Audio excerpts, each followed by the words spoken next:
আগেই অভিযোগ করেছিলেন রাশিয়ান কেমিক্যাল স্প্রে করে তাকে মারার চক্রান্ত হচ্ছে। বৃহস্পতিবার দেখা গেল চোখে বিশেষ চশমা পরে ভবানী ভবনে হাজিরা দিয়েছেন অর্জুন সিং। নিজেই জানিয়েছেন রাশিয়ান কেমিক্যাল স্প্রে নিয়ে তিনি একেবারেই আতঙ্কিত নন, স্রেফ আগাম সতর্কতা নিয়েছেন। ভবিষ্যতে তথ্য দিয়ে প্রমাণ করে দেবেন বলেও জানিয়েছেন। ভাটপাড়া পৌরসভায় টেন্ডার দুর্নীতির অভিযোগে বৃহস্পতিবার সিআইডি তলবে আবারও ভবানী ভবনে হাজিরা দিয়েছেন অর্জুন সিং। সেখানে 3 ঘন্টারও বেশি জেরার পর ভবানী ভবন থেকে বেরিয়ে ব্যারাকপুরের প্রাক্তন সাংসদ বলেছেন একই প্রশ্ন ঘুরিয়ে ফিরিয়ে করা হয়েছে। কোর্টের তরফে রক্ষা কবচ রয়েছে, তা না হলে গ্রেফতার করতে পারত। আগামী দিনে ফের ডাকলে কোর্টের নির্দেশ মতো আসার হলে আসবেন। এর আগে এই মাসের মাঝামাঝিতেই টেন্ডার দুর্নীতি মামলায় অর্জুন সিংকে ভবানী ভবনে ডেকে জেরা করেছিল সিআইডি।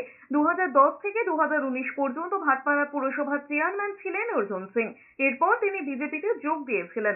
তারপরে ওই পুরসভার 4.5 কোটি টাকার টেন্ডার দুর্নীতি নিয়ে সিআইডি তদন্ত শুরু করে।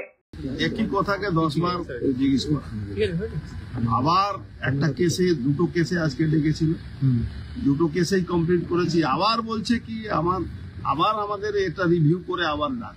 আজকে কোর্টে প্রোটেকশন আছে, না প্রোটেকশন থাকলে আমাদেরকে অ্যারেস্টও করতে পারে বিনা কোনো কারণে। শুধু এনিমিকে হ্যারাস করতে হবে, তাকে জেলে ঢোকাতে হবে, তাকে কণ্ঠাসা করতে হবে, এই জন্য এইসব করা।